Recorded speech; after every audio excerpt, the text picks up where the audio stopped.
I damn near think that's why I was sent to the ranch. I probably would have been able to get released earlier. I want to speak about your haircut. So what happened to your rat tail? I know people are gonna ask about that. Someone offered me a bag of Takis and a burrito to cut it off. You're in a cell little smaller than this room. Metal toilet that's connected to your faucet, so you're drinking toilet water basically. As soon as the song ended, he came up to me. He's like, brother, this is the fucking one right here. This is we're getting out the hood with this one. Yeah. So we out here at Smash Mouth Studio though. This is a little something. Yes, sir. So how was your first day out so far? Hey man, great. Been great. Been with the family, kicking it with some of my friends. Yeah. And just chilling, man. Vibing. It's like surreal, right? It's like hella like it feels fake kind of or not? Or like you were waiting for this day for a while? To be so honest, I've been waiting for this day a lot, but it kind of feels like I never even left. You know what I mean? Why? I don't know, man. Like it was only 7 months, so that's what I'm assuming it is. But it kind of like nothing changed. Yeah, man. Everything's the same. It was the same thing, right? There's a couple few new apps out there, a couple few new like weed products and like brands and shit. But other than that, it's like nothing's really changed. For sure. I think we should start from the beginning though. How was it growing up in San Jose as a youngin?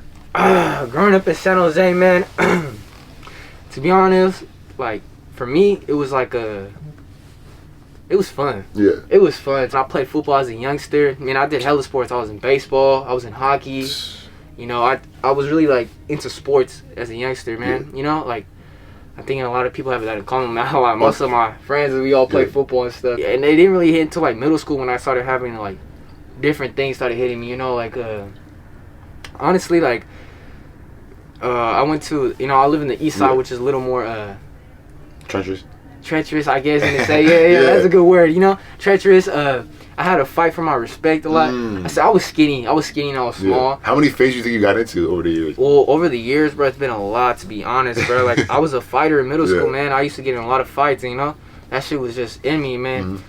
And people that went to that school know me because I would just get into hella fights, bro. Like I was just fighting for my respect in a sense, like, and I didn't let no one punk me. I was small. I mean, my first fight was I was like 11 and the kid was 14, and he was a little bigger than me, right? And he's a little buffer, and you know, I didn't let that scare me. I was always that mentality is like, don't be scared of no one, don't get punked from no one. It's just at the end of the day, it's like I felt like if they punked me, I was losing respect. I was losing other things, like these things that I feel like was needed to be respected. You know, like, you know what I mean, man. Yeah. I don't want to be that guy that's like everyone could walk over. Yeah. Oh, look at that guy, like he's a fucking nerd. You demand of respect, basically. Basically, yeah. And then it kind of just stuck with me my whole time. I mean, one of my uncles when I was younger, he taught me don't never let anyone call you a bitch, right? The B word, yeah. The B word. So that comment got me into hella phase. Like, that stuck with me, man. It's just. That was really one of the main things, you know. I fought for respect, and you know, also that when you fight for respect, people start looking to tear you down. You know what I mean? Like they want to bring you down, your image or whatever you have going for yourself. They want to tear it down. So it started just being more than just respect. It was like people just came after me just to come after me. Wow. You know what I mean? So, like, what age did you jump off the porch? Jumped off the porch. I really got into being active when around like 14, 13. Okay. I was selling marijuana and, you know, flipping trees and cards back in middle school. Oh shit. I was just like, I wouldn't say it was nothing crazy. Like I wasn't really like running up in houses that young, or, you know, the most I was doing was stealing a car. Okay. You know, I wasn't really like in the houses and shit. Mainly I was just catching fades, and for sure I was carrying weapons with me at all times, man, because I had got jumped before. I had really people. Okay, so the one thing about people in San Jose is like they stop fighting after a certain age. Oh yeah, they stop fighting and they start bringing weapons into the occasion, you know. And it's like, bro, like I gotta survive. Yeah, you know. I walked down the street, and next thing you know, these kids that I fought their like it's happened before. I fought their cousin, and they know me, and they're like, oh, you fucked up my cousin, and now they want me, and they're hella older. I was thinking that, like an older dude, right? Yeah, they're older. I remember an incident. This guy was not 21. He was 19, and I was 13. What the fuck? And I'm small. At 13, I was small. I mean, look at me now, bro. I'm skinny, so I was small. So he tried getting at me, and the only thing I could do was whip out a knife, and he ended up running. But I'm just saying, like I was really cautious with myself. You know, I had to really be paranoid. Yeah. What was the craziest moment of your childhood that was wild that you seen in San Jose? You see a lot of things, and a lot of those things that can really fuck up your head. You know? It's PTSD. You know, PTSD is a real thing, man. It's trying to bring it, but to be honest, Craziest thing. That's a hard one. I've seen a lot of shit. I can't really say. I mean, I've seen a lot of crazy tweakers. Okay. Like, but I think that's everywhere. Yeah, for sure. That's everywhere, man. You can't go nowhere without seeing someone tweaking. And to be honest, but yeah, it was funny. I was 13, but the way I was dressing, all the tweakers would come up to me like, "Hey, you got some work for me, Pop? You got some work for me, Pop? Come on, I'll do anything for some change." And I'd just be like, "Bro, get your ass on." Like, you know what I mean? Sure. Like, I was just always in that environment, you know? Like, I grew up in my hood. Like, I have pictures in my hood as a youngster and all that stuff, you know? So was it generational or was it more like... Nah, it's not generational. Okay. It was just the area I grew up in. For sure. Product of environment. Basically. You know, I didn't really start doing crazy shit until I was like 15, though, to be honest. Like, I was like 14 just getting in fights. You know, at 15, I started just doing something we call, like, you know, I just started really getting involved in the streets. Like, more in the more political side, you know what I mean? Yeah, for sure. So, I want to get into, like, one of your traumatic moments. You mentioned, like, Murder in My Mind. Everybody go check that song out. You said that your pops... you lost your pops to gun violence, right? Can you speak on that? Yeah. So I say it a lot of my songs. A lot of people ask me about it, but I lost my father at the age of 15. Rest in peace. Rest in peace, him. I'm named after him. No way me here. He was something called a coyote. Oh shit. So he brings immigrants over the border, which he tried to do, and he ended up getting shot by Border Patrol. Oh wow. Yeah, and you know, at 15, he just came back in my life. He was being locked up for quite a while. And, you know, he was finally back in my life. I felt good, you know, but then a year later, he was taken away from me. And to be honest, man, I was building a really close relationship. Like, every day, he would pick me up from football practice, or he would take me to football practice, or he would take me to the mall out of nowhere, man, you know? Like, me and my father were really getting close, and the fact that I finally felt like I was, you know, I had something... Build a bond, like, literally. And not even that, like, my father I really related to. Like, our situations are completely different, but the things that we're into, the why we chose this. But was he born here? Yes, he was born in San Jose. He was also born in the east side. But what was he doing, like, throughout your life? Because, you know, I know you rekindled with him, but, like, what was he... Locked up. Oh, okay, he was locked up for the whole time? He was locked up for damn near... He got locked up when I was 3, got out around like 6 or 7, and then got locked up again until I was 14. For the coyote shit? No, just... Oh, different shit, Different shit, you know. He also was a gang member. Oh, okay. So that definitely had to play into it. Yeah. But, you know, he got out that lifestyle and tried being there in my life, but he made some bad decisions, you know. And to be honest, man, it sucks. Like, but he was struggling. He was struggling a lot. I needed the money, and all he wanted to do was support me. Like, every time he told me, he's like, "Son, like, I just want to buy you the best clothes. I want to be there for you." We'll go to Eastridge, and he'll take me to the jewelry shops, and he'll be like, "Look at this. I should buy you this, huh?" And I'll be like, "Stop it." And he'll be like, one day though. Like, he was so, like, genuine, and he wanted the best for me, man. He really wanted he would try to spoil me with what little he had. Oh, wow. And that's why I really try to just spend as much time as I had with him. And, you know, a lot of things that I regret. One thing that really hurt me that I want people to know, to really know that you don't have everyone forever. I never told my father I love him. I never said that to him. You know, he wasn't there most of my life, so I kind of felt like I don't think he deserved it yet. You know what I mean? Like, he wasn't in my life half of it. And when he finally was, like, I kind of felt like, well, fuck, like, I'm already doing the shit I'm doing. I already feel like a man. Like, do I need you? You know? Wow. You know what I mean? That's deep, but, you know, I realized that now that he's gone, like, I really did need him. You know? And it sucks to say, man, but I really wish I did say I loved him. Yeah, you know? At least once. At least once, you know? He would always say he loved me, and I never said it back. And thank you for sharing that. No, yes, that's real. I think that's what I want to let people know, though. Like, you don't have everyone forever, and you should for sure tell them your loved ones you love them. You know, no matter how mad you are or anything, because at any moment, anyone could be taken away from you. And that's one thing I had to learn the hard way. Yeah. I think we discussed this earlier, but, like, how many people you lost to the street life? Not many, man. Yeah. To be honest, me and my youngsters, we're alive. Okay. We're alive, but I have, you know, R.P. Drew, R.P. Jimmy, bro, on God, rest in peace. Man, it's crazy, man. It's crazy. It should be happening. I mean, I wasn't really around for Jimmy, but Drew, a fallen soldier. Yeah, for sure. I knew him when I was younger, really young though. I was really young. R.P. Drew, man, it's Shit happens. You know? Yeah, I want to speak about your haircut. So what happened to your rat tail? I know people are gonna ask about that. My rat tail, man. Let's just say, bruh, someone at the ranch, when I was at the ranch, someone offered me a bag of Takis and a burrito to cut it off, and I was like, you know what, fuck it. Like at the ranch, I had nothing. I had no. We get shitty. Well, actually, the ranch food was pretty good, but we don't really eat outside food. You know what I mean? Oh shit. So I was like, fuck, a burrito in here and a bag of Takis in Arizona. I was like, fuck, I might have to do it. So I did it. How long was it? I'm trying to remember. It was like, I have a few pictures. It was like to my shoulders. It wasn't really that it's crazy. Easy as hell to grow back there, right? I mean, where I had it was stupid. It was at like the bottom, so it kind of was hard to grow. But hey, man, shit, when you're locked up and they offer you a deal like that, man, I was like, you know what, fuck it. I mean, a lot of people wouldn't do it. Like, I know a lot of people were getting off when I was at the ranch. Other people had tails and they're like, oh, I'll give you this for if you cut off that tail, and they wouldn't say no. But different people have their reasons. I wasn't really that attached to my tail. I think the food was worth it though. What's the food like in there? Okay, so the juvenile hall food, the Santa Clara County food is fucking shit. I hate it. It's not good at all. I hate that shit with a passion. But then I went to the ranch, James F. William Ranch, shit like that. Okay. James Ranch in Morgan Hill. Good food. They have good food. Like, I can't lie, man. I was eating good there. Shout out Josephine. Shout out Josephine, the cook there. She cooks some bussy food. Like, she's really hooking us up. But what's like a day-to-day like in there? Like, do you have a set schedule and are you on lockdown? Like, or like... So the hall and ranch are completely different. Yeah, for sure. The ranch is like a rehabilitation center. Okay. For like youth to really improve themselves and shit like that. Yeah. So we get a little more freedom there. At the hall, it's more like you're at the hall waiting to be sentenced, in a sense. So I was at the hall for about a month. Got locked up December 21st. I was at the hall all the way to February 4th. So the hall, you're in a cell. You're in a cell, little smaller than this room. You have two beds. Okay. Bunk beds. Or no, side to side, right? They're like full concrete beds, and you get like a little mattress, but the mattress is shit. Like the mattress, like you don't do nothing. You literally feel the concrete.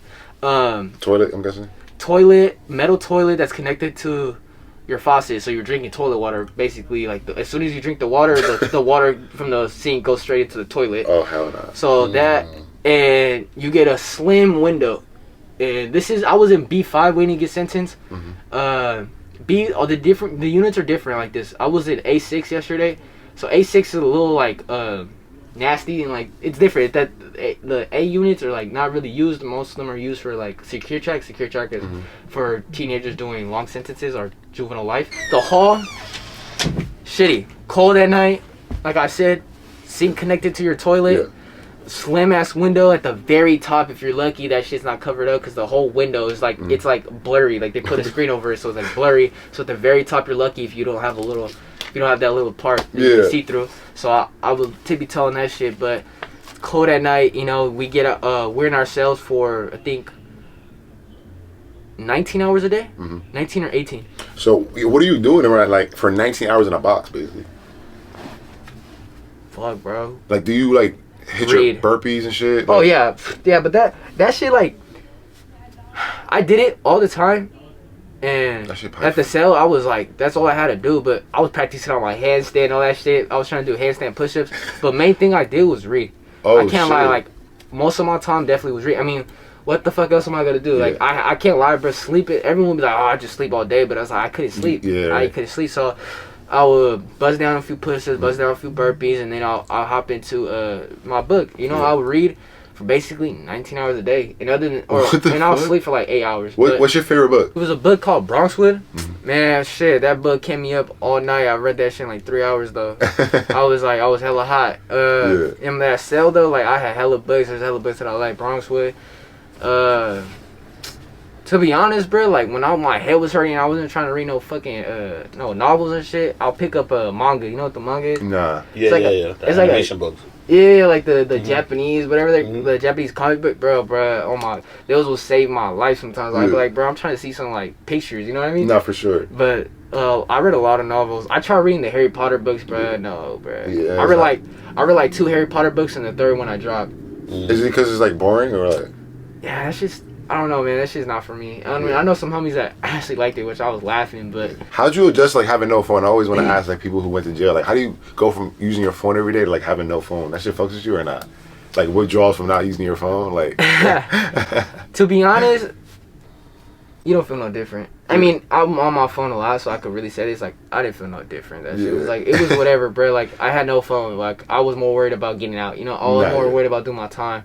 You know, and I mean, sometimes I would see the staff with their phones, so I'll be like, oh shit, I wish I had TikTok or I wish I had Instagram or some shit. But it didn't really bother me. You know, what did bother me though is like I can't listen to music. Like, shit. Like it was, the music's really restricted. So like, we have no at the hall. We have no MP3s, whatever. So I was lucky because since I would work out in the courtyard, and the courtyard is like a cage, bro. Like literally, it's a bird cage. You have 4 concrete walls, a basketball hoop, and on top of the concrete walls is a cage. Was your ear to the streets though? Like you heard what's going on outside, obviously, right? Oh yeah, bro. I had people from the outs tell me everything. I'm on the hall. I was calling every day.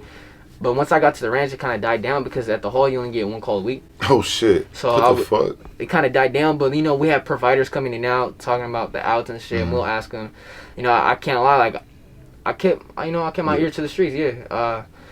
I made sure I knew what was going on. So there's no YouTube, right? How in the ranch, like you can't see. No. You can't go on YouTube. Yeah, you can't. Oh, we have something called behavioral health. So like they're basically like therapists, but like. They'll let you play music on their laptop. So for like a couple months, I was just going to behavioral health, listening to music every time. I was like, let me get. Oh, so you saw videos like of what? Oh yeah, I saw your reaction videos. I saw everything on there. I was just chilling, but then after a while, like they banned that shit because they found out that we're watching game related videos. So they were like, you guys can't do that no more. So like after that, I was just like, okay, well then I guess I'm not going to behavioral health. Like that shit was funny, but at the ranch, like no access to no YouTube, no really like social media. Like I can't. The thing about the system, bro, when you're locked up, they don't want you knowing nothing about the outs that's happening in your area. Yeah. When the Santana road stabbing happened, I don't know if you guys know about that. We couldn't know no information on that. Like literally nothing. Like they didn't want us to. Because they could start a riot or some shit, right? Or not? I don't know what the reason was to be honest, but they wanted to keep us dumb. We couldn't even know about politics that was going on. Like, we couldn't know nothing. They didn't let us watch the news. They didn't even let us watch the fucking weather. You know what I mean? Like, we couldn't be on that channel. You know what I mean? What's going on? Like, they kind of wanted to keep us, what's the word for it? Like, isolated. In a sense, yeah. Isolated. They don't want us watching that shit. So that kind of made me angry, but I would have to find shit out different ways, you know? So. But if you get a jail call, then... You can hear from the outside. You know what's going on. For sure. But at the ranch, you get restricted calls. You can't call whoever you want. Only your mom or some shit, right? Only your mom. Only family. Only verified. Verified people. Yeah, verified people that they confirm. Like, how long are those called? So we have a buck system at the ranch. So you do things at the ranch and you get a buck. And I'll do the most, bro. I'll fucking. Hey, let me go. Let me clean that. Let me clean that for you. And you did good today. Here's a buck. And we'll use that buck to administer our calls on Fridays. So I had, usually, if you don't get no bucks that whole week, but sometimes it's hard to get a buck, it's a 5-minute call. That's why we didn't really hear from you, right? Yeah, it was hard. And the only time I heard from you is because I was able to put bucks on my calls. Yeah. I got some more minutes in. I had like a 20-minute call that day. That's crazy. Yeah, so it's like, it's just depending. You know, each buck is 5 minutes. So if you have like 3 bucks, that's 15 minutes. Plus the 5 you already get on Friday, so that's 20. Yeah. So it's just like, I was grinding for them bucks, man. I was trying to get them calls in. Yeah. And I got a Sunday visit every Sunday. Okay. With mom or even just like family or whatever? Just family. Okay. Anyone verified. For sure. So, I want to talk about the pictures of you in the hall. You're allowed to take pictures in the hall. Who's taking those pictures? No, I got in trouble for that. I damn near think that's why I was sent to the ranch. I probably would have been able to get released earlier, but... What? Yeah. Like how many months earlier, you think? Fuck, nah, I would have done the 6 months for sure. I probably would have done like 2 months. I honestly don't know if that was the reason why they pushed me to the ranch, but in court they kind of made it sound like that. Basically, I had a Zoom call for Christmas because I was locked up for Christmas. So Zoom call for Christmas, and I told my mom to take a picture. She took a picture, and then I was like, I told her to send it to one of my friends, and it kind of went everywhere. You know, went everywhere from there. I didn't see it though. That's crazy. Yeah, I went everyone. Oh, the one where you had a green shirt. Oh yeah, the one I had a green. Yeah, that one.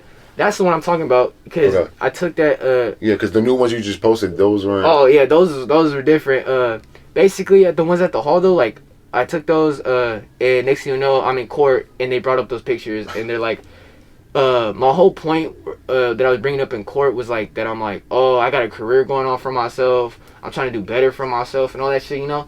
Try to convince the judge to let me go. Yeah. But the DA brought up the fact that, oh, look at these pictures that he took inside the hall. We don't believe he's trying to change. We believe that he's just going to continue doing the same thing when he gets out. So that kind of like backfired on me, really bad. So I learned from that lesson, I got to move smarter. Yeah. For sure. But the ones at the ranch, I don't want to get the guy that took him in trouble. So let's just say that, sure. I was lucky. I got in, I knew someone in there. Okay, for sure. Yeah. Did you grow in there? Like, I feel like you look a little older. No, I thought I looked younger, man, because they at the ranch, they make you shave, like, every week. Okay. You can't grow no facial hair. So, the whole thing about the ranch, you got to look professional. Yeah. So, they made us wear, like, button-up shirts, dickies, belts all the time, but tucked in every time. It's like, they made us, Would you say you're, like, programmed? Like, are you programmed? Like, you might wake up at 6 in the morning tomorrow, like, still be on that same program? Every day we woke up at 6:40 there. Went to sleep at 8:30 every day. Wait. That was every day for my last 6 months. That was every day. Oh, nah. Straight discipline, huh? Yeah, discipline. That's what it was. You gotta get your shit. And they let me sleep in sometimes. Like if there's cool staff in there. They're called counselors because there's also counseling us at the same time. I didn't really fuck with the counseling shit, but they will counsel us, whatever. Basically, because they weren't too friendly with you, right? The counselors, they're being weird. Like, no, to be honest, bro, like. Look, I really fuck with the James Ranch workers. They were cool. Yeah. They wanted the best for you. I feel like they really did want the best for you. And they always talk about how they see kids going in and out, and then kids come out and they die. And shit. And they're like, it's a sad story. You know what I mean? They knew the kid for 6 months, and they built a relationship. So they go out in the streets and get 25 to life or end up dying. Yeah. So they really want the best for us. So they were cool with us. They helped us out with shit. I mean, they gave us good advice. So like I'm saying, they're cool. Like sometimes they'll let me sleep in, and sometimes they wouldn't. It's just here and there. But yeah, we did have a strict routine. School every day. So at the James Ranch, you don't get no summer break, so you have to go to school all the summer. You only get like a 2-week break. Actually, you get a 2-week break. Shit is strict. Yeah, it's a little strict. I mean, it was cool though. I mean, we had a weight room there, and we was hitting the weight room like when I was in. That could be dangerous though, right? Oh no, it was all wired weights. So nothing was free weights. Okay, for sure. So it's to prevent using the weights. We hit that shit like. So when I first got there, I can't lie, I was slacking off. Like I was not trying to work out. Yeah. I was like, bro, I'm cool. I'm trying to just chill, read my book or some shit. Yeah, for sure. Cause like I've never been the type of really work out. You know what I mean? But then I kind of snapped into it. I was like, you know what, bro? Like if I get out looking the same, that's some bummy shit. Like that's like how you gonna go down for 6 months and gonna come out looking the same? You know what I mean? So I started working out and I kind of do look the same, but I was skinny as fuck. I went in. I got locked up December 21st. I went in as 118 and now I'm 140. Yeah, so I'm saying you look like older. You know what I'm saying? I got a little healthy. Yeah, for sure. Before, like, I was skinny as shit. Yeah. So in now... In the YN video, right? Yeah, I was skinny as hell, man. Like, it's crazy, baby. Hey, bro, it's all that smoking marijuana. I was just every day just smoking weed. Oh, how does that work? So, did you adjust to, like, not getting any weed or shit like that, or... Like I said, bro, like it's the same thing with the phone. You don't really, unless you're doing like hard drugs that like you feel the actual what's it called, the withdrawals. The withdrawals. The withdrawals. Other than that, like marijuana, you don't have no withdrawals. So to me, it was just like it's all mental. It's all mental. Yeah, like I didn't give a fuck. It was at the end of the day, it was cool, bro. It was cool. I was chilling. Chilling. I mean, it sucked, but the weed didn't affect me. That's one thing my mom was telling me. She was like, "Oh, how you doing down there without no weed?" And I was like, cool. It's like another day, man. It's like another day in paradise. Yeah. I want to speak about your Instagram real quick. Your Instagram got deleted. Can you speak on that? So I had my homies on that account for me. They were posting shit for me, and my homie had his account on the same phone, and I believe that this is what happened. That he was posting some stuff he shouldn't post, and it banned his account, and then also banned my account at the same time. Yeah, because you're connected to it, so it banned both accounts. Yeah. So I believe that's what happened. So that kind of fucked me over, and I don't blame the homie. It was almost at 10K. He was right there. I remember he was like a 9,800. But it's good. I'm about to build this shit. If my supporters really fuck with me, they're gonna build my shit back up, man. MnwBareface34, man. It's a long name, but hey, fuck it. Tap in and follow that Instagram. We gotta get that shit back up for real. Yeah. How did the label come about? How'd you end up signing that deal before going in? Right. It was right before you went in, or I signed that record label deal about a little less than a week before I got locked up. My luck is crazy, right? Yeah. My luck is crazy, bro. Don't think with your dick. I'm gonna say that. Oh, wow. I was I just signed the label deal. I'm feeling confident. I feel like I own the fucking world at this point, man. I'm going outside. I get recognized in public, right? And one thing, like I said earlier in the interview, I'm paranoid. So I always keep a gun on me. But you used to. Used to. Not anymore. Used to. And one day, I was with a girl. I was thinking with my dick, and I ran 2 stop signs, and I had a gun on me, and I got pulled over. Everyone always tells me, why the fuck didn't you take him on a chase? Why didn't you take him on a chase? Why didn't you take it? My only, like, real reason was, like, first of all, I was in my mom's car. I cannot lie, I was in the mom's whip. Yeah. And I didn't want to get her shit repoed. You know what I mean? Oh, for sure. I don't want to get her shit taken. And they're gonna get your license plate no matter what. No matter what, you're losing that point. If you take them over. on chase. Yeah. That and I didn't think I was gonna do that much time. Yeah. I didn't think I was gonna get sent to all that bullshit. I didn't think that was gonna happen. I really was like, oh, they're just gonna take me in real quick, probably for like a week or a month max, and I'm gonna be back out to doing what I'm doing. Yeah, I want to speak about. You said that earlier, like how people were hating in the beginning, right? Not showing love. What's up with the fake? It was a lot of fake love once you start going crazy, like. In middle school, I made like this song, and some people was cool with it, but then a lot of people were just like, "You're a fucking SoundCloud rapper. You suck ass. This bullshit." You know, hella people were hating. You know, so it kind of made me like, kind of killed my dreams in a sense. Yeah. You know what I mean? I was like, you know what, bro? For sure. Maybe they're right. My shit does suck. Mm-hmm. I just got a lot of hate from everyone, basically. Even like your own homies? Not own homies, but my friends, they really supported me the most, to be honest. And I fuck with that. That's why I want to bring them up with me. But other than them, like, everyone else hated me, man. They all said I sucked. They all said my music was ass. Cat rapper, this and that. You know, all this bullshit, right? And I was just like, bro, I'm a street nigga, you know? Maybe I should just focus on being in the streets instead of rapping. But, you know, I got locked up back in November. I was 16. I got locked up, got out. I got hit with a strike, a juvenile strike. If you from California, you know what a strike is. Assault with a deadly weapon. And basically, man, that kind of was just like, bro, I don't know why. Like, I was rapping in the cell. And when I got out, I was like, dude, I had some hot shit in the cell. Yeah. I really want to. And I was on EMP. So I was like, you know what? House arrest, basically. So I was like, you know what? Let me slap this shit. I got my broken pair of headphones. And I got my phone on BandLab. And I made that song, Young Nigga. And right now, it's my biggest song out. It has almost 2 million views on Spotify. And 500,000 on YouTube. Did you know it was the one? This is how I knew it was the one. I was with the homie, like Free Baby Chuco. I was with him and the homie Rigo, for him as well. We're chilling in the car, and I had already dropped this song. Like, not dropped the song, I had already made a song called Nauseous Freestyle. I know some people know that one. A lot of people I had made that song for the homies, right? And because we'll always be like, oh, we like blasting fools, right? We like listening to music, but we're like, fool, I wish we had our own shit.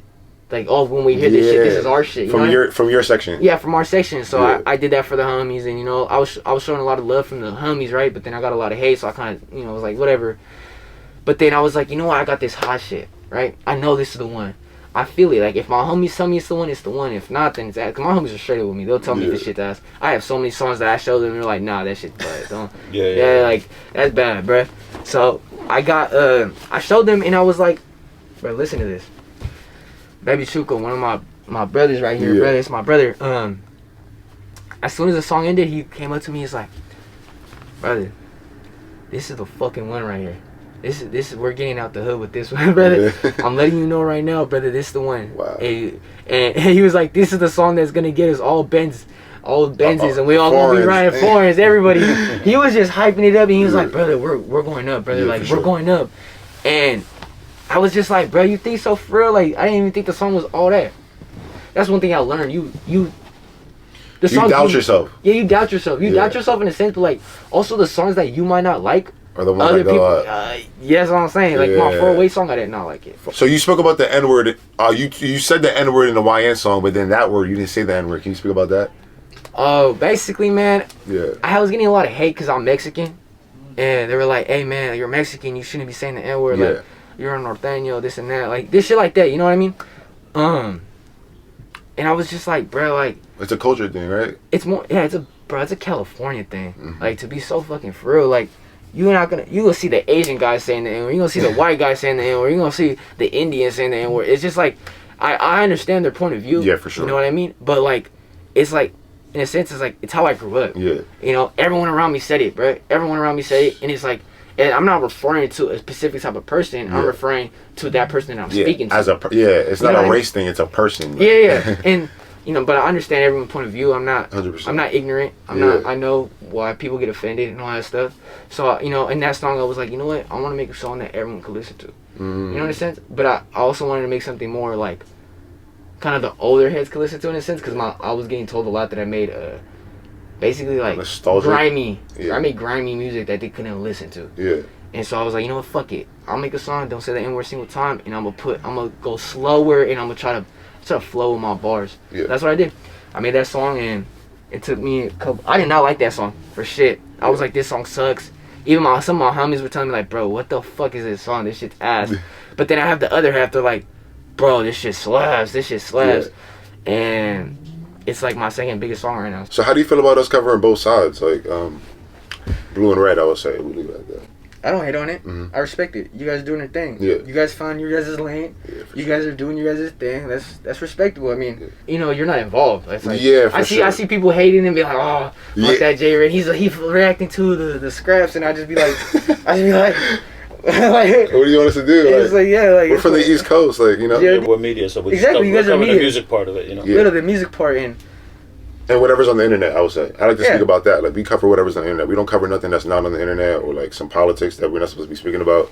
We speak about the music side and whatever's on the internet. You know what I'm saying? So yeah. For sure. And like I said, I respect it. You guys are doing your thing. What was your writing schedule? Like, you was writing a song a day, or? So at the James Ranch, I got an MP3 every weekend, and they had beats on them from like some past kids that were there. I would use the beats on there and just write every weekend. I try to make at least 2 songs every weekend. So, which was like, I got the MP3 Friday, so Friday, Saturday, Sunday, I try to make at least 2 songs. Perfect. You know, but sometimes I'll get a little lazy, I can't lie. I'll be like, fuck, like, I already made a song, like, maybe I should just chill, you know? Because sometimes I put a lot of effort into my writing. Like, I try to make shit that I try to make bars no one's heard before. I try to, like, get new flows and shit, so I could take hours on one song. No, we can hear it in your music. Like, you put in effort, like, a lot of your music is not throwaway music. Like, a lot of these rappers are just saying anything. Yeah. Even for the young nigga song to keep going up on TikTok to this day, that means a lot. Like, that means it could last. But like, when that shit come on, that shit Hey, shout out Lil Low for that production on that beat, bro. That shit was hard, but I found that shit on YouTube. And but your flow is hard though. Like, once you start rapping out, like, whoa, perfect song. I appreciate that, man. I that song I made, it was at my house on the MP. It was like 2 a.m. and I finished it around like 5 a.m. We be driving around New York blasting that shit. That's right. 100% on God. But who were some like your influence? Like, who'd you look up to in the rap scene, like growing up? Hey, growing up, man. Hey, see that little XXXTentacion picture right there? That's what I looked up to for a lot of my music. I can't lie. In middle school, elementary, I was blasting this shit. And so more melodic shit. Yeah, I wanted to be a rap. I was more into his really like hardcore, like kind of like rock style type of music. Okay. Like you know, look at me. Yeah, and look like at me. Yeah. Sipping tea in your hood, like those type of songs, Revenge and all that shit. So I really was into those type of songs, and that's what kind of got me like, I want to make fucking hard body music like that. So that's how I got into like started rapping, and then I got into like different, you know, I opened my horizon and I started listening to Weez Gotti. Weez Gotti was I listened to a lot of Weez Gotti, you know. He's hard. I get some of my influence right now from like, what's his name? Lil Dame 23. You guys should check him out. Shit. He's a rapper from, I think, Vallejo. Yeah. But I listen to his shit. That's a good one. Slowby. Slowby's hard. Slowby. We're big fans. We're big fans of Slowby. Yeah. We talk about him a lot. Yeah, he's definitely one of the ones that I grew up listening to. I blast this shit all the time. And his beat selection is crazy. Like, yeah, for sure. And the thing about him is like he has a different flow. And that's very important. Like, a lot of people forget about in hip hop. When hip hop started, you could never sound like nobody. You needed your own sound. Yeah. And that's what made you blow up. It wasn't like a lot of the rappers, and I don't want to sound like an old head hating, but y'all repeating the same lyrics, just all the same cadence. and it's kind of whack to me. Yeah. I love to hear when I hear a rapper like you and you're just like flowing, and it's like you can see that you're putting time into your music. You know what I'm saying? Yeah, for sure, and I appreciate that because it's true. I put in time, and I feel you, man. You listen to songs about a rapper. He makes one good song, and the rest of his songs are exactly like that. You know what I mean? Exactly spitting the exact same shit. Yeah, it has the same type of beat, same flow and everything. So that's, a lot of times, sorry to cut you off, we didn't know, like, the guy was the dude from Florida I was talking about. Kodak Black, Kodak Black, like, he got a lot of styles, man. Yeah. Kodak Black, it's another one I listen to a lot. Yeah. Nipsey Hussle, I really fuck with Nipsey Hussle. Nipsey, okay. I was a big fan of King Von too. Von, yeah. Like all these different type of rappers. I also listen to like California rappers, but I was all over with it. You know, I just appreciate hip hop in general. You know. What's some dream collabs for you? Baby Smooth, that's I'm a big Baby Smooth fan, but I doubt that ever happened. He be talking about his songs, how he be ripping off the features, you know. He don't actually be giving them. He talks a lot about that shit. He's a scammer, so I don't know if that would ever happen. Baby Smooth, probably like.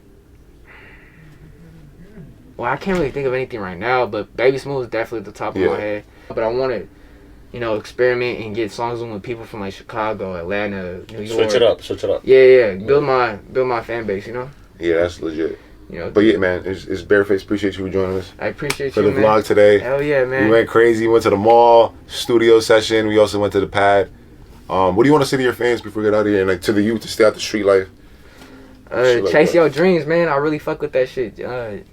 I like to say dream chasers. That's what I am. I'm a dream chaser. So, you know, this is my dream since like elementary school, man. So the fact that I'm making it happen, like, it should show y'all, man, this shit happens if you really put your mind to it. You're gonna have difficulties. You're gonna have some problems that come up in your way, but you gotta just get through it and 100%. Really put your mind to it. Dream chasers, man. And for all the IG, MnwBareface34, man. I gotta get that shit back up there.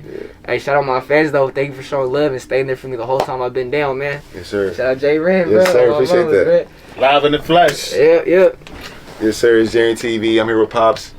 Appreciate Bareface for joining us today. We out of here. We out of here, man.